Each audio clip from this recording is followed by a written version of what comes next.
Rasululloh sallallohu alayhi va sallam aytgan ekanlar, jahlingiz chiqsa o'tirib oling degan ekanlar. Agar shunda ham jahldan tushmasangiz yotib oling degan ekanlar.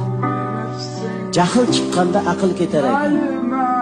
Dunyoda eng kuchli odam kim deb savol berishganda, jahli chiqqanda o'zini bosa olgan, aqli jahlidan ustun bo'la olgan odam dunyoda eng kuchli odam deb javob berishgan ekan. Jahlingiz chiqayotgan paytda, o'sha paytda masalani hal qilish shart emas. Er-xotin bir-biriga jahl qilayotgan paytda bolalaringizni ko'ziga qarang. Norasidalarda nima gunoh? Sizni